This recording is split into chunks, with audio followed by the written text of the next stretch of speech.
আহা, আজকে কত মানুষ চলে গেল, কিন্তু তাদের জন্য একটু দোয়া করারও আমাদের ভাগ্য হয় না। কথা ঠিক কিনা? ইমাম সাহেব 5 বেলায় মসজিদে বসে তাদের জন্য দোয়া করতেছে কবরওয়ালা। যার বাবা মারা গেল, যার মা মারা গেল, সে কোনোদিন দোয়া ইমাম সাহেবের কাছে চাইল না। কথা ঠিক কিনা? কিন্তু ইমাম সাহেবের কর্ম থাকার কারণে পুরা সমাজের জন্য, গোটার জন্য দোয়া করতেছে। কিন্তু এরপরেও দেখবেন নিজের মা বাবা চলে গেল, তাদের কবরের পাশে যাইয়া একটু চোখের পানি ফেলে কি দোয়াও করি না আমরা।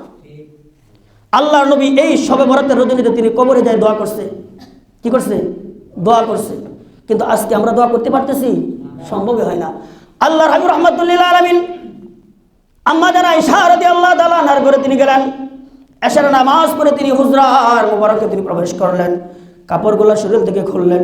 খুলে যখন আম্মা জান আয়েশার সাথে তিনি রাত্রি যাপন করবেন, যখন দিনাত্র চন্দ্র হয়ে যায়, ঘুমের ভাব চলে আসলো, এমন সময় জিবরাইল আসলেন। জিবরাইল এসে ডাক দিল, পয়গম্বর আপনি ঘুম থেকে উঠেন। বলে জিবরাইল কেন উঠবো? বলে আপনি এখনই আল্লাহর কদমে উঠে পড়তে হবে। এই কথা বলার সঙ্গে সঙ্গে আল্লাহ নবী আবার রিটার্ন তিনি জামা পরিধান করলেন। পরিধান করে আবার জিবরাইলের সাথে বের হয়ে গেলেন। বের হয়ে যাওয়ার পরে তিনি ওযু বানাইলেন। ওযু বানানোর পর মসজিদে নববীতে যাইয়া তিনি মাথা ঠেকাইলেন। আরেক রাওয়ায়াতে আসছে জান্নাতুল বাকিতে তিনি চলে গেলেন। 2 জায়গায় তিনি জান্নাতুল মসজিদে নববীতে যাইয়া মাথা ঠেকাইয়া চোখের পানি ফেলে ডাক দিলেন, আল্লাহ এত বরকতময় রজনীতে আমি আসলাম, আমার জন্য কিছু চাই না আল্লাহ, আমি চাইতেছি তুমি আমার লক্ষ কোটি গুনাহগার উম্মতকে তুমি মাফ করিয়া দাও। আল্লাহ রাব্বুর রাহমাতুল্লিল আলামিনকে প্রশ্ন করলো, জিবরাইল কি জন্য আমি এত রাত্রে উঠাইলা? বলে আজকে রাত্র হলো শবে বরাতের রজনী। এই রজনী আপনি আপনার উম্মতের জন্য মাফ চান আর আপনার উম্মতদেরকে আপনি শিক্ষা দেন। আল্লাহ রাব্বুর রাহমাতুল্লিল আলামিন আরেক আল্লাহু আকবার রাওয়ায়াতে আসছে তিনি জান্নাতুল বাকিতে কবরের পাশে যাইয়া হাওয়া করে কান্না করতেছে। কান্না করে ডাক বলে, আল্লাহ জান্নাতুল বাকিতে যারা আছে তাদেরকে তুমি মাফ করিয়া দাও। এমন সময় আয়েশা রাদিয়াল্লাহু তাআলা আনহা ঘর থেকে তিনি বের হয়ে গেলেন। যাইয়া তিনি মনে মনে চিন্তা করলো হয়তো আল্লাহ নবী অন্য কোনো স্ত্রীর কাছে চলে গেছে। কিন্তু না, আয়েশা চুপে চুপে পিছন দিকে গেলেন। যাইয়া তিনি অন্যান্য স্ত্রীদের কাছে যাইয়া তিনি দরজায় গেলেন। কিন্তু আল্লাহ নবী, আল্লাহু আকবার, আল্লাহ নবী এমন একটা মুজিজা ছিল, আল্লাহ নবী যেদিক দিয়ে হাইটা যাইতো ওই রাস্তাটা আল্লাহ নবীর সেন্টের দ্বারা সুগ্রাণ হয়ে যাইতো। আজকে আমরা আতর ব্যবহার করলে 1 মিনিট 2 মিনিট পরে শেষ হয়ে যায়। আল্লাহ নবী হাইটা গেলে ওই রাস্তার সেন্টের মতো সুগ্রাণ হইতো। আয়েশা এক স্ত্রীর কাছে গেলেন কিন্তু কোনো ঘ্রাণ আসতেছে না। তখন আয়েশা সর্বোপরি জান্নাতুল বাকিতে তিনি দিকে রওনা হইলেন। যাওয়ার পর দিকে আল্লাহ নবী কান্না করতেছে। এই অবস্থায় আয়েশা আবার রিটার্ন তিনি বাসায় ব্রেক করলেন। আল্লাহ নবী দোয়া করে তিনি বাসায় আসলেন। আসার পরে আয়েশাকে ডাক দিয়ে বলে, আয়েশা তুমি কি আজকে আমাকে খোঁজার জন্য কোথাও গিয়েছিলা?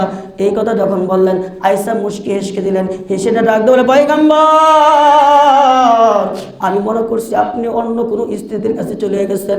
এই কথা যখন বলার সঙ্গে সঙ্গে আল্লাহর নবী ডাক দিয়ে বলে, আয়েশা তুমি কি ভাবছো আজকে তোমার হাবিব অন্য স্ত্রীদের ঘরে যাবে, কোনোদিন ওয়াদা খেলাপ করবে? না না না, আজকে কোন রজনী তুমি কি জানো? বলে না, আজকে শবে বরাতের রজনী। এই রজনী আমাকে আল্লাহ অর্ডার করেছে ইবাদত করার জন্য আর উম্মতকে শিক্ষা দেওয়ার জন্য।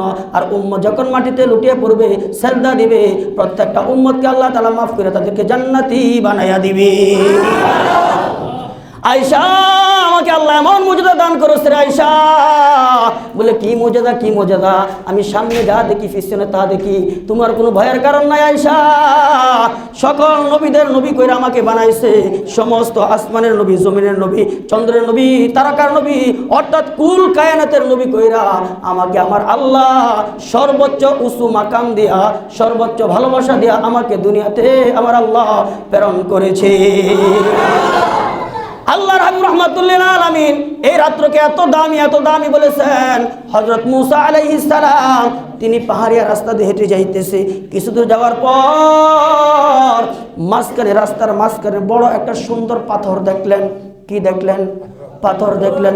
দেখে মুসা আলাইহিস সালাম আশ্চর্য হয়ে গেলেন। আশ্চর্য হয়ে যাওয়ার পরে আমার আল্লাহ ডাক দিয়ে বলেন, মুসা তুমি কি জন্য আশ্চর্য হয়েছ? বলে আল্লাহ এত বড় এত সুন্দর পাথর কোনোদিন আর দেখি নাই, এটা দেখে আশ্চর্য হয়ে গেলাম। মুসা আলাইহিস সালামের একটা গুণ ছিল, সে যেদিকে যাইতো, যে অবস্থায় থাকতো, সবসময় একটা লাঠি হাতে থাকতো। কি থাকতো? লাঠি। আমাদের মসজিদের মুয়াজ্জিন সাহেব যিনি এখন আছে, ওনাকে দেখি আমি যেদিকেই যাই হাতে একটা লাঠি আছে, আছে না? আছে।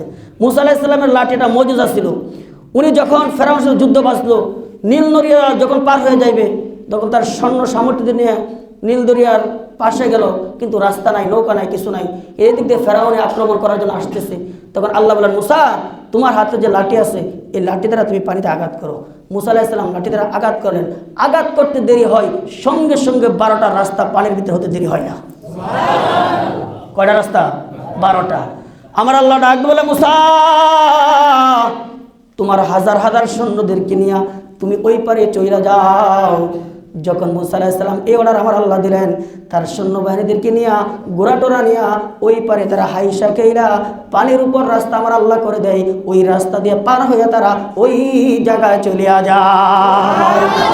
এমন সময় ফেরাউনের বাহিনী তারা আইসা নদীর কিনারে আইসা দেখে এত সুন্দর রাস্তা, আর মুসা আলাইহিস সালামের দলের লোকেরা ওই পারে কিছু উঠছে আর কিছু মাঝখানে আছে। এই অবস্থা ফেরাউন ডাক দিয়ে বলতেছে, চলো আমরা সবাই সামনে নাইমা যাই, সামনে অগ্রসর হয়ে যায়। যখন মুসা আলাইহিস সালামের তার সৈন্যবাহিনীরা শেষ জায়গায় যখন কাছারে যায় উঠে যায়, এমন সময় ফেরাউনের সৈন্যের লোকেরা তারা নদীর মাঝখানে গেল। যাওয়ার পরে আমার আল্লাহ ডাক দেবেন, আমার আল্লাহ ডাক দিয়ে বলেন, ফেরেশতা যেই নবীকে রক্ষা করার জন্য লাঠি হাতে দিয়েছিলাম, ওই লাঠি আঘাত করার সঙ্গে 12টা রাস্তা হয়েছে, আর ওই 12টা রাস্তা দিয়ে বেঈমানরা আমার নবীকে মারার জন্য যাইবে। আমি আল্লাহ সহ্য করতে পারবো না, ফেরেশতারা তোমরা এই রাস্তা ভেঙে দাও। এই কথা যখন বললেন, বলতে দেরি হয়, এত সুন্দর 12টা রাস্তা সঙ্গে সঙ্গে পানির ঢেউ আইসা নিমিষের ভিতরে শেষ হয়ে যায়। যখন শেষ হয়ে গেল, পানি আর পানি, যেদিকেই তাকায় শুধু পানি, বাঁচার কোনো সুযোগ নাই। কিতাবের ভিতরে আছে অল্প কিছুক্ষণ পরেই দেখা যায় ফেরাউনের বাহিনীর লোক লস্করগুলা পানি খাইয়া ফুটবলের মতো একটু পরে সবাই মরা হইয়া পারছে। কি হইয়া? মরা হইয়া। কেন? এটা আল্লাহর খেলা নয়। আর আল্লাহর যে খেলা ছিল তাকে তো কি করে দিছে? পার করে দিছে। যে কথা বলতেছিলাম, মুসা আলাইহিস সালাম আশ্চর্য হইয়া তিনি বলতেছে, আশ্চর্য হইলা কেন? এত সুন্দর পাথর তার কোনোদিন দেখি নাই। বলে আরো সুন্দর জিনিস আছে। বলে কি সুন্দর জিনিস আছে? তোমার যে লাঠি আছে? বলে হ্যাঁ আছে। এই লাঠি দ্বারা তুমি পাথর দ্বারা আঘাত করো। যখন মুসা আলাইহিস সালাম লাঠি দ্বারা পাথর আঘাত করলেন, আঘাত করতে দেরি হয়, ওই পাথর থেকে একটা বিশাল দরজা বের হইতে দেরি হয় না। আল্লাহু আকবার, আল্লাহু আকবার। মুসা আলাইহিস সালাম আরো আশ্চর্য হলো, কি ব্যাপার? এত সুন্দর কারুকার্য, সুন্দর দরজা কে বানায় রাখলো? যে দরজাটা ছিল কিতাবের ভিতরে আসছে আপনার সোনা এবং মুক্তা জাওহার দ্বারা বানানো দরজা। কি দ্বারা? সোনা, মুক্তা, জাওহার। পৃথিবীতে এই 3টা জিনিসের সবচেয়ে দাম বেশি, সোনা, মুক্তা, জাওহার। এত সুন্দর কারুকার্য দেখে মুসা আলাইহিস সালাম আরো আশ্চর্য হয়ে গেলেন। আশ্চর্য হওয়ার পর আমার আল্লাহ ডাক বলেন, মুসা আশ্চর্য হওয়ার কোনো বিষয় নাই, তুমি আল্লাহু আকবার, আল্লাহু আকবার। তোমার লাঠি হাতে আছে? বলে হ্যাঁ আছে। এই লাঠি দ্বারা তুমি বিসমিল্লাহ বইলা ওই দরজার ভিতরে আঘাত করো। আঘাত করতে দেরি হয়, ওই পাথরের ভিতরে দেখা যায় একজন মুরব্বী সেজদা অবস্থায় মালিককে সেজদা দিতেছে। আরো আশ্চর্য বিষয় হলো কিনা, এটা পাথরের ভিতরে মানুষ। আল্লাহু আকবার, আল্লাহু আকবার। মুসা আলাইহিস সালাম আশ্চর্য হয়ে গেলেন। আশ্চর্য হয়ে যাওয়ার পরে দেখা যায় সেজদা দিতে নামাজ পড়তেছে। ওই লোক নামাজ শেষ করার পরে দেখা যায় চার চতুর্দিক দিয়ে এত সুন্দর রকমারি খাবার, দুনিয়াতে মুসা আলাইহিস সালাম এই খাবার দেখে নাই। তখন সালাম দিয়ে মুসা আলাইহিস সালাম জিজ্ঞাসা করলো, ভাই আপনি এখানে কিভাবে আসলেন একটু বলবেন কিনা? বলে আমি, আমার মা অসুস্থ ছিল, আমার মার সেবা করতাম, আর আমার মা বলছেন, আল্লাহ আমি মারা যাওয়ার পরে আমার সন্তানকে এমন একটা জায়গায় রেখে দিবা যেই জায়গার ভিতরে দুনিয়ার কোনো মানুষ যেন না দেখে, আর দুনিয়ার কোনো খাদ্য যেন তার না খাইতে হয়। আল্লাহর পক্ষ থেকে জান্নাতি খাদ্যের জন্য ব্যবস্থা করে দেয়। এই তো যখন আমার মা করলেন, আমার মা চলে যাওয়ার পরে অটোমেটিকলি কুদরতিভাবে আমার আল্লাহ আমাকে এই পাথরের ভিতরে নিয়ে এসেছে। দটাকার মায়ের, দটাকার মায়ের। এই জন্য মা বাবাকে শ্রদ্ধা করতে হবে। যুবক, মা বাপকে তাচ্ছিল্য করে গালাগালি করে কোনো দিন আল্লাহর সান্নিধ্য লাভ করতে পারবা না। মা বাপকে গালাগালি করবা, তাচ্ছিল্য করবা, কপাল পুড়ে যাবে। তুমি যত ডিগ্রি হও না কেন, কোনোদিন তোমার ডিগ্রি তোমার কাজে আসবে না। তোমার সমস্ত ইবাদতের মূল মগজ হলো তোমার মা এবং বাবা। যদি তারা খুশি থাকে, যে ইবাদত করো না কেন, আল্লাহ তোমাকে কবুল করে নেবে। আর আজ পর্যন্ত যে যত বড় হয়েছে, মা এবং বাবার দোয়ার কারণে বড় হয়েছে। কথা ঠিক কিনা? যারা মাকে বাবাকে কষ্ট দিয়েছে, কোনোদিন তারা কামলা দেওয়া ছাড়া কোনো ভাষা নাই। অনেক দেখবেন ছাত্র দুর্বল, মা বাপকে পায়রবি করছে, সেবা যত্ন করছে, আজকে তারা ভালো স্থানে ভালো জায়গায় কর্ম করতেছে। আছে কি আছে না?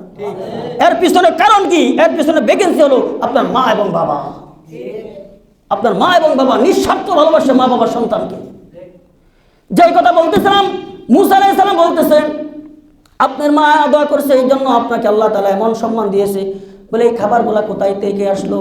বলে খাবারগুলা দুনিয়ার কোনো খাবার নাই, জান্নাতের খাবার। যখন আমার সময় হয়, ওই খাবারগুলি অটোমেটিকলি আল্লাহ তাআলা আমার কাছে পৌঁছায়া দেয়। মুসা আলাইহিস সালাম আশ্চর্য হয়ে জিজ্ঞাসা করলেন, ভাই তুমি কোন নবীর উম্মত, তুমি কি একটু বলবা? বলে আমি একজন নবীর উম্মত, সেই নবীটার নাম হইল হযরত মূসা আলাইহিস সালাম। বলে আমার আম্মার একটা দোয়া করছে যেন ওই নবীর সাথে সাক্ষাৎ করে, ওই নবীকে যেন সরাসরি দেখে। তখন মূসা আলাইহিস সালাম বলতেছে, তুমি কি কোন মূসা নবীকে দেখেছো? বলে না, আমি মূসা নবীকে দেখি নাই। আল্লাহু আকবার, আল্লাহু আকবার বলতেছে, তুমি দেখো নাই? বলে না, আমি হইলাম তোমার সেই মায়ের দোয়া যে করে গেছে, সেই কবুলিয়তের নবী আমি হইলাম হযরতে মূসা। প্রেমের খেলা বড় কঠিন বোঝা। কথা ঠিক কিনা? যারা প্রেমের খেলা আল্লাহর সাথে খেলছে, এই খেলা থেকে কেউ কি হেরে যায়? নাই। মুসা আলাইহিস সালাম ডাক দিয়ে বলতেছে, আল্লাহ আমার এক উম্মতকে তুমি এত সম্মান দিলা। মুসা আলাইহিস সালাম চতুর্থবার বলতেছে, তুমি কতদিন ধরে এখানে ইবাদত করতেছো? বলে আমি একদিন নয়, 2 দিন নয়, 400 বছর ধইরা আমি ওই পাথরের ভিতরে ইবাদত করতেছি। কয়শো বছর? 400 বছর। আর আমরা 60 বছরের জিন্দিগিতেই টোটাল 50 বছর ইবাদতের সুযোগই হয় না। 60 বছর 55 থেকে কিছু হালকা পাতলা শুরু করি, যেগুলো শুরু করে কি জানাজার নামাজ পড়তে হয়। কথা ঠিক কিনা? আরে আমার সাথে খেলার সাথী ছিল, এখন সে চলে গেল, জানাজাতে না পড়ি তাহলে খারাপ দেখা যায়। এই হিসেবে আমরা যাই। মূলত কি তার জানাজা পড়তে যাইতেছি, খেলার সাথী হিসেবে যাইতেছি। উদ্দেশ্য কি আমাদের? খারাপ। কথা ঠিক কিনা? কথা বুঝেন নাই? কথা বুঝেন নাই? উদ্দেশ্য খারাপ। খেলে আজীবন খেলছি, বিভিন্ন প্রাইজ আনছি, নাম ফুটাইছি, অমুক খেলো আসছিলাম, এই বাহবার জন্য। এখন আমি যদি তারা জানাজা না যাই তাহলে খারাপ দেখা যাবে, এই জন্য যাই। না না না, তুমি হাজারো জানাজা তারপরও কোনো কাজে আসবে না। কেন? তুমি যদি ওই লোক যদি নামাজ না পড়ে, তোমার জানাজা দ্বারা সে পার হয়ে যাবে না। যে যতই পড়ুক না কেন, আগে নিজের আমল নিজে সম্বল কইরা, এবার আমার জানাজা দেন আর না দেন কিছু আসে যায় না। আমার চক্ষু বন্ধ হতে দেরি হবে, আমি যেখানেই থাকি না কেন, যে অবস্থা থাকি না কেন, আমাকে কবর রাখেন বা না রাখেন, আমার আল্লাহ আমল যদি থাকে, আমার আল্লাহ আমাকে ওই জায়গা থেকে জান্নাতের মালিক বানিয়ে দিবে। মুসা আলাইহিস সালাম ডাক দিয়ে বলতেছে, ভাই কতদিন ধরে তুমি ইবাদত করো? বলে 400 বছর ধরে ইবাদত করি। এই কথা যখন বললেন, মুসা আলাইহিস সালাম আশ্চর্য হয়ে আল্লাহ বলে, আল্লাহ আমার একটা উম্মত এত ইবাদত করতেছে, 400 বছর ধরে পাথর ইবাদত করতেছে, আমার উম্মতের মতো, আমি নবীর মতো এত ভাগ্যধর কোনো নবী আর হয় না, আর উম্মত হয় না। এই বলে মুসা যখন একটু গর্ব করতেছে, আমার আল্লাহ ডাক দিয়ে বলেন, মুসা গর্ব করার কোনো কারণ নাই, তোমার পিছনে একজন নবী আসতেছে যার নাম আহমদে মুস্তফা, মুহাম্মদে মুস্তফা। দুনিয়ার সূচনা শুরু থেকে তাকে বানাইছি, সর্বশেষ আবার তাকে দুনিয়াতে প্রেরণ করব।